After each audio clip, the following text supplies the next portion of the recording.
Sr. Presidente, vamos então a duas dúvidas muito específicas. Disse que está aqui bem para esclarecer o que ainda pode ser opaco e, portanto, eu vou-lhe pôr as minhas dúvidas relativamente à questão da desvalorização das propriedades. Portanto, em 2018, nós tínhamos o Santander, Millennium, BPI a anunciar no jornal que estavam a vender os créditos mal parados com mais-valias. Porque, obviamente, o mercado, como toda a gente sabe, caiu, começou a subir em 2017, 2018, 2019, principalmente Lisboa, Porto e Algarve, estava tudo, 2019, aliás, foi o recorde de vendas em termos de valores por metro quadrado. E, de facto, o que se estava a passar no novo banco era desvalorizações. Aqui isto não são vendas mal feitas ou não conseguiu encontrar comprador, é desvalorizações. De facto, as Amoreiras desvalorizou 206 para 159, portanto, desvalorizou 47 milhões. A Herdade do Rio Frio desvalorizou de 60 milhões para 15 milhões, desvalorizou 45 milhões. O próprio FIAI, as propriedades em Portugal desvalorizaram 90 milhões para 60 milhões, 30 milhões. Portanto, isto tudo, já estamos aqui a mais de 100 milhões, só desvalorizações. São avaliadores imobiliários que vão ao terreno, fazem uma avaliação e aquilo é desvalorizado. Não é uma questão de venda e de não encontrar comprador. E eu realmente intriga-me isto, obviamente dentro do FIAI o Parque Oriente 26 para 18, Quinta do Colchão 10 para 9, mas quase tudo acima de 20%. Portanto, não há a questão do metro quadrado de construção, estamos sempre a falar de grandes desvalorizações. E, portanto, isto de facto intriga-me objetivamente e realmente eu tenho ido atrás de todos os indicadores urbanísticos para tentar perceber o que é que isto aconteceu, porque a primeira reação é houve uma alteração urbanística. Não houve em nenhum deles. Não houve em nenhum deles. Mesmo, não houve na Artilharia 1, não houve na Herdade do Rio Frio, aliás, que ainda precisa, no relatório da Deloitte fala qualquer coisa da perspectiva rústica, nem sequer percebe aquilo, porque objetivamente o plano, o que estava para lá é o que está outra vez. Foi o próprio avaliador imobiliário que avaliou de uma maneira diferente. Não houve nenhuma avaliação da qualificação urbana daquela propriedade, mas perdeu 45 milhões. E, aliás, foi comprada pelo novo banco por 60 milhões e logo a seguir desvaloriza para 15 milhões. Portanto, isto é muito dinheiro que não tem para mim nenhuma justificação lógica e, portanto, eu agradeço realmente que nos explique porque é que isto estava a acontecer e, acima de tudo, uma pergunta muito específica é se deu, em algum momento, indicação para fazer uma desvalorização das propriedades. Houve, da sua parte, se houve estratégias, indicações políticas suas de dizer vamos agora, então, desvalorizar estas propriedades. Porque toda a gente percebe que está no imobiliário, que a questão aqui, isto são terrenos para desenvolver, estão a desvalorizar quando ainda não estão desenvolvidos e vão valorizar muito quando estiverem desenvolvidos. Portanto, desde que não haja problemas urbanísticos, que não há em nenhuma destas propriedades, o que significa que o contribuinte vai entrar na desvalorização e não vai lá estar nos lucros. Portanto, isto preocupa-me imensamente e gostava de esclarecer de uma vez por todas porque é que isto estava a acontecer e isso era uma política do banco, porque isto é generalizado. Não foi um avaliador imobiliário, são vários. Portanto, não sei o que é que aconteceu a estes avaliadores imobiliários todos. Portanto, gostava que respondesse a isto. Depois, relativamente à Matinha, também gostava que nos esclarecesse, se pudesse, de uma maneira muito clara, quem é que é o último beneficiário efetivo da Matinha. Eu gostava de saber isto, não sei se sabe ou se nos pode dizer, ou pelo menos dizer, que eu sei que não faz parte do conjunto do CCA, se a Matinha, se há alguém envolvido com o antigo BES, nomeadamente o próprio Ricardo Salgado, por absurdo, nesta compra. Eu vou explicar porque é que eu pergunto isto. Para já, porque objetivamente isto é uma venda barata, portanto, há outras que não são, mas esta foi. Portanto, a Matinha foi vendida a 500 euros por metro quadrado de potencial de construção, em cima do Tejo, em 2019. Em 2019. Portanto, é difícil, eu percebo que não possa dizer que não percebe de imobiliário, mas eu não acredito que não haja ninguém no banco que não perceba de imobiliário para saber que isto é uma venda baixa.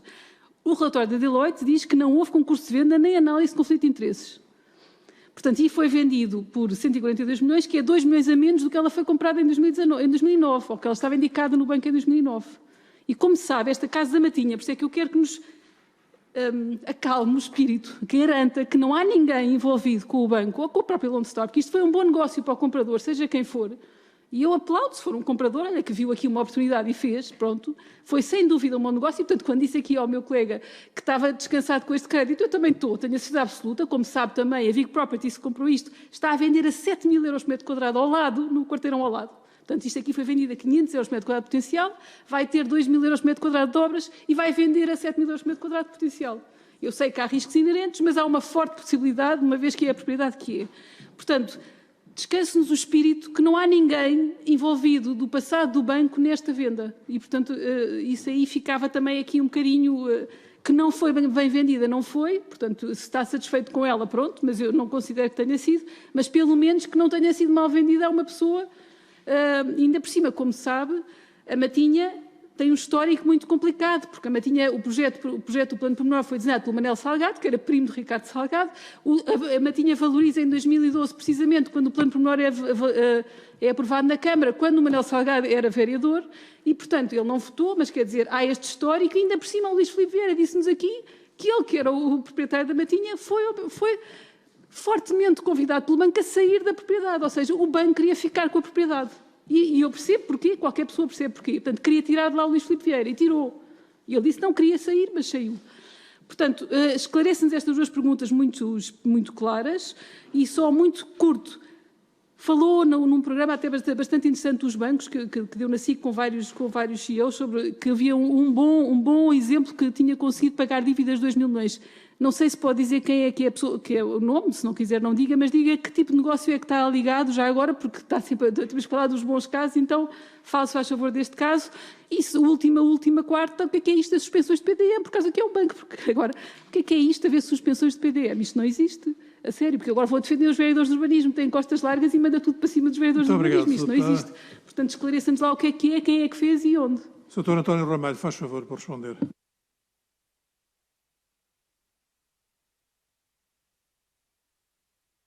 Perdão. É a resposta logo a seguir.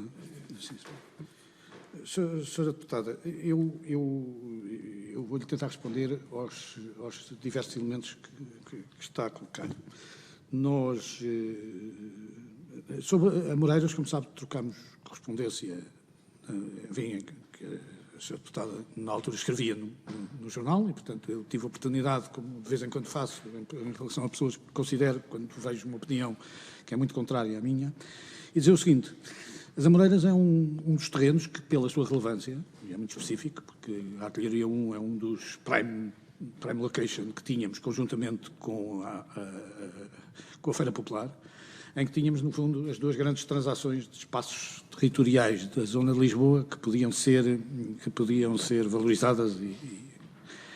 O que acontece basicamente é que as Amoreiras têm um problema que é, tipicamente, o nível de risco sobre os investimentos em cima das Amoreiras são brutais.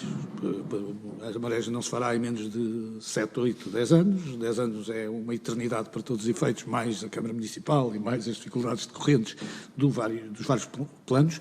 Ainda por cima estamos a falar de uma área muito significativa do ponto de vista de escritórios, de uma área muito significativa do ponto de vista de habitação. Nós estávamos tão preocupados com isso que até pensámos mudar para as Amoreiras e procurar que o BCE nos autorizasse que fosse considerado Amoreiras core, porque nós fomos obrigados a vender o que não era core, e, portanto, trocarmos a Avenida da Liberdade e, portanto, podemos vender a Avenida da Liberdade e irmos para as Amoreiras. E o BCE, a Direção-Geral de Concorrência, que é muito pouco flexível, não nos autorizou essa transação e, portanto, também agora já precisamos de menos espaço e iremos provavelmente para o Tagus Park. Mas isso significa, basicamente, que tínhamos imensa dúvida sobre o valor.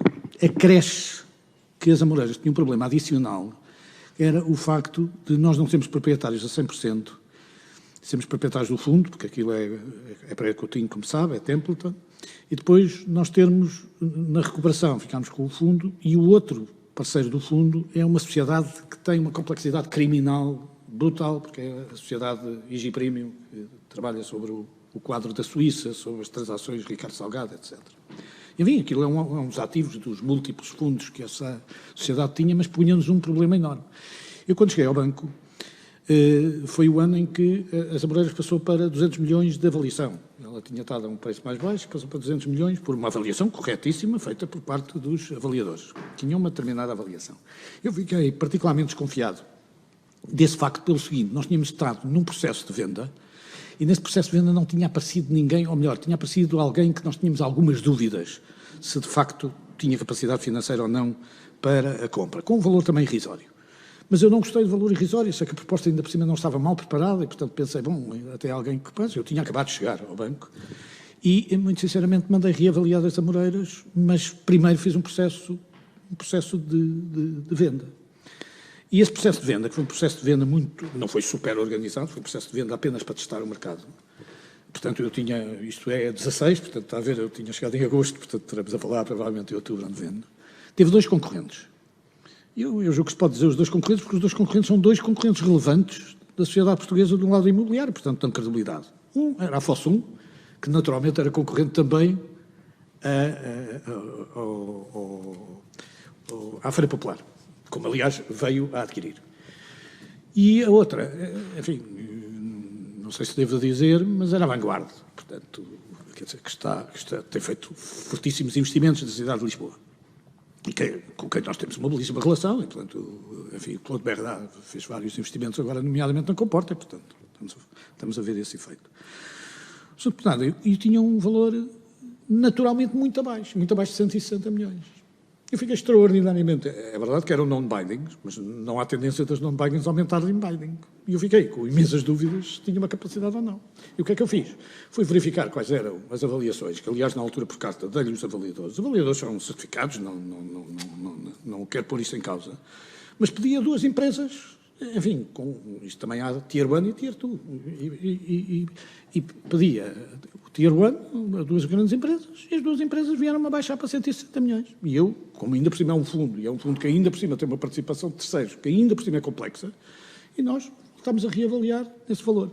Portanto, se me diz que isto tem mais alguma história para além desta, não tem rigorosamente nenhuma. Também sabe que todo o plano inicial não é passível de ser aplicado, porque, nomeadamente, já há obras posteriores que já foram realizadas em cima de vias de acesso que já não permitem, digamos assim, a construção. Mesmo aquela construção, aquele desenho inicial, era perfeitamente incompatível com os tempos modernos, porque aquilo tem mais que 10 anos.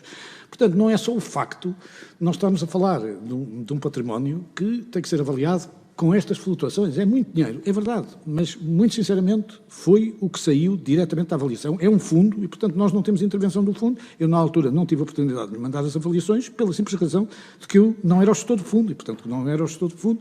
No âmbito da Comissão Parlamentar de Inquérito, não tenho problema nenhum de lhe mandar as avaliações para que... Porque agora estou legitimado, não com a senhora deputada e a Filipe Roseta, estou legitimado agora para lhe dar essa informação e ver as avaliações de... Pronto, mas, quer dizer, eu fiquei mais confortável com as avaliações recentes pela simples razão de que as avaliações recentes estavam mais em linha com aquilo que foram as propostas de mercado, porque a última coisa que eu quero é ter uma avaliação fantástica, depois vou fazer uma venda num património que eu vou ter que vender, porque se eu resolver o problema do IG Premium, que vai acabar por ser resolvido, o que vai acontecer é que eu vou entrar em pressão de venda até por parte do Ministério Público, que me vai, obviamente, tentar que esta pequena participação seja liquefeita. E, portanto, eu vou ter uma venda aí mais pesada. E é uma venda que eu não posso arriscar que entre em backstop. Porque, percebe-se, se eu ponho 160 milhões a descontar a 15% ao ano, é uma loucura. Porque, quer dizer, daqui a uns tempos, daqui a 8 anos, tenho aquilo a zero e aquilo tem valor. Que é um dos problemas que este novo sistema que o BCE criou coloca da pressão sobre os bancos. Essa é a razão. Rio Frio é mesmo uma alteração substancial e aí podemos discutir à vontade. Nós temos um processo judicial inclusivamente e uma discussão. Os nossos advogados estiveram presentes na Câmara. A Câmara fez a notificação que não renovava pelo ano pormenor, não deixava continuar o processo e, portanto, nós entramos num modelo rústico. E, portanto, a nova avaliação é sobre pressupostos rústicos. O terreno continua a ser muito interessante, temos muitos compradores potenciais, ainda não temos autorização, esta é a CCA, portanto não temos autorização de fundo de resolução, estamos a aguardar. Tivemos várias propostas, todas as propostas andam pelos mesmos valores e são valores substancialmente abaixo, um bocadinho acima do valor da avaliação. Portanto, também não lhe estou a dizer que não tivemos propostas acima, eu acho que ela está avaliada neste momento em 14 ou em 13 ou qualquer coisa, e os valores são ligeiramente acima, mas não entram nos dois, não entram na casa decimal seguinte, é só para lhe dizer que aqui temos um caso específico. O caixão também não tem, foi cassado o licenciamento, portanto há uma alteração, eu não sei se aqui houve muita alteração ou não, e na Matinha, eu aqui vou-lhe dizer basicamente, na Matinha o Hugo é o Gunther Wascher, que é o dono da DIC Properties. Nós conhecemos-lo bem, porque ele está a vender, como dizem, muito bem, à frente. A senhora deputada sabe tão bem quanto eu que o Braço de Prata e o desenvolvimento do Braço de Prata vai ter, digamos assim, uma expansão urbana que vai reduzir muitas capacidades de colocação de outros produtos. Eu estou muito massacrado com o Braço de Prata, Porque eu fui adquirente do Braço de Prata no Souto Maior, portanto, quer dizer, financiei a adquisição do Braço de Prata no Souto Maior, portanto, imagino-me, quer dizer, já o Souto Maior acabou, portanto, imagino-me o tempo que vai entre o início deste processo da negociação do Braço de Prata e com o problema da Sociedade Nacional de Sabões e toda aquela drama que permita-me dizer que era muito nova, com certeza, quando aquele drama surgiu, e depois, quando foi colocado, digamos assim, no próprio mercado, de facto foi uma operação que tem sido extraordinariamente difícil, foi apoiada brutalmente entre nós e a Caixa Geral de Depósitos, como sabe, a meias, foi um projeto conjunto. Nós, durante muito tempo, fomos proprietários do processo de desenvolvimento com o suporte daquela sociedade do João Maria Sanches, daquela sociedade de gestão, e depois acabámos por ter sorte, e a certa altura, nós, aliás, tínhamos um crédito muitíssimo complicado, e tivemos sorte porque, a certa altura, a Vic Properties apareceu. A Vic Properties, este Sr. Gunther, já tiveram bons e maus momentos na Alemanha, portanto, vou-lhe ser sincero.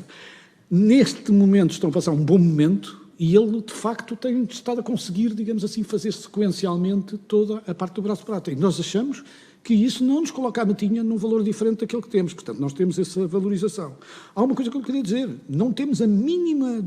E não me assuste, porque se há coisa que me assusta é que toda a gente se preocupa com o Lone Star e eu, às vezes, preocupo-me sozinho sem ser o Lone Star.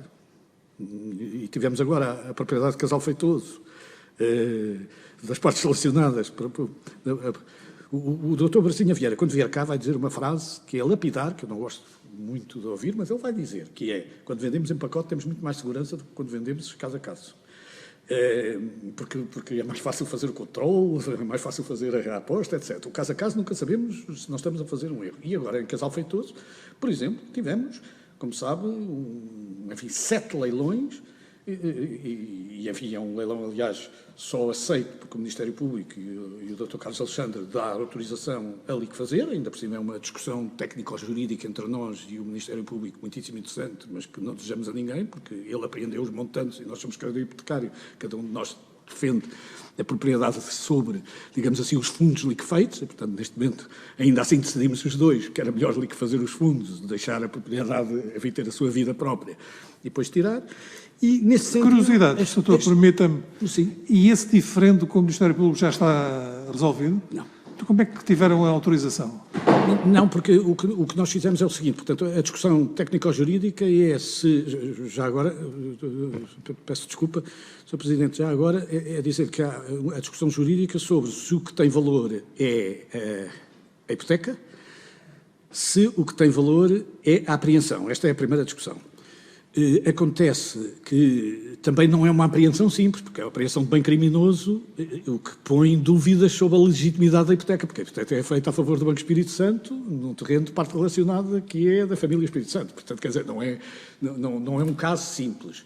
Mas, quando nós pensávamos que íamos ganhar em Supremo, enfim, o Ministério Público alterou a apropriação e, em vez de ir pelo arresto, foi pela apreensão. E, portanto, neste momento, o que nós fizemos foi chegar a acordo com o Ministério Público sobre o processo de venda e, portanto, agora vamos ficar fiéis depositários do dinheiro. Portanto, quer dizer, em última instância, quando se discutir o resultado final, será sobre o dinheiro. Mas é um exemplo em que temos uma desvalorização da propriedade, aceito pelo Ministério Público, em 30 e tal %. Sr. Deputado, fez-me uma pergunta que eu lhe diria. Nós nunca demos nenhuma ordem de descida de valores, que fique claro, é o que faltava. Nós, a única coisa que temos é que herdamos os demasiados valores sob o pressuposto de que eles eram propriedades de desenvolvimento. Eu não lhe vou negar que acho que este montante dos 5%, porque este montante dos 5% de ativos não são 5% de ativos granulares, como eu lhe disse, nós tínhamos 12% dos nossos 5 mil milhões, dos nossos 2,9 mil milhões eram granulares. O grande problema é que, curiosamente, o que nós temos foi uma tendência que o Banco Espírito Santo teve, no final da sua vida útil, para ir tirando garantias sobre garantias e ir recolhendo imóveis sobre imóveis, como aquele que disse, que o Luís Filipe Vieira disse que lhe tinham tirado a matinha ou tinham pressionado para sair da matinha. E o que acontece basicamente é que essa obtenção de garantias para poder preservar estruturas de reestruturação de crédito veio cair nos braços do banco a partir de 2014, provavelmente até 2016, montanhas e montanhas de imóveis que nós não temos vocação de desenvolvimento, que temos que colocar no mercado e cuja avaliação vinha sempre com base na avaliação estruturada, inicial. Que eles são avaliados regularmente, que são reavaliados regularmente, Sra. Deputada, de todas as maneiras, a verdade é que todos estes valores são verificáveis, são identificáveis, são estruturáveis e eu não julgo, por muito que a Sra. Deputada tenha 2 ou 3 ou 4 dúvidas, verá e vamos ver se fizemos boas vendas ou não. Porque eu estou convencido que a matinha não é tão interessante como a Sra. Deputada diz. O caso das Amoreiras vai depender muito da nossa capacidade de conseguir reajustar o plano, e como sabe, o PDM também tem outras condições neste momento, portanto precisamos trabalhar tudo isto muito bem, para assegurar, digamos assim, um plano atualizado, porque, e o meu problema é que há muito tempo que medeia entre o negócio imobiliário de promoção, que é um negócio há 10 anos, e a capacidade que o banco tem de intervir, o banco tem que intervir através de um modelo de taxa de desconto adequada. E é isso que nós fazemos, e o que eu não quero é ser obrigado a vender e ter prejuízos. Porque eu se tenho um prejuízo, vamos ser práticos, se eu tenho um prejuízo de 15% ou de 20% nas Amoreiras, eu estou a falar de um prejuízo de 30 milhões ou 40 milhões nas Amoreiras de uma venda. Portanto, é isso que eu não posso suportar. E, portanto, eu faço a avaliação da melhor forma que pode ser feita, de acordo com todos os critérios, e hoje em dia com uma unidade de avaliação do próprio banco, que revê as avaliações que são feitas por parte, isto em 2020, que revê as avaliações que são feitas por parte dos nossos avaliadores e que, quando até tem divergências, fazem paridade no banco. Não vai, digamos assim, em cima dos avaliadores e fazem paridade no banco se tiver alguma justificação para fazer, como existe, por exemplo, como eu referi em Benagil, por exemplo, fizemos uma ligeira paridade, porque temos dúvidas do conceito jurídico, mas o avaliador não tem. E, portanto, eu percebo, Sra. Deputada, que eu gostava imenso de lhe tirar as dúvidas todas, porque o profissionalismo, eu acredito que o profissionalismo da minha operação de avaliação é muito grande, não tem nada a ver com a operação de imobiliário base, que os avaliadores vão fazendo as suas avaliações, eles também estão muito massacrados com os preços de venda, porque ao contrário dos outros, que no fundo também falou de bancos distintos, falar do Santander, que comprou a carteira do Banco Popular a desconto e, portanto, pôde depois colocar no mercado, é uma realidade. Falar de outros bancos que tiveram este tipo de situação depende um bocadinho. A verdade é que eu levei muitos resultados negativos em cima de imóveis e que eram imóveis de desenvolvimento. Este é que é o importante. E, portanto, eu estou convencido que estamos neste momento a avaliar bem. É uma convicção pessoal, é baseado nos avaliadores, é baseado nos critérios. Sra. Deputada, eu o que sugiro é que peça o máximo de informação possível e aguardemos pelo futuro. E aguardemos pelo futuro. Muito bem. Que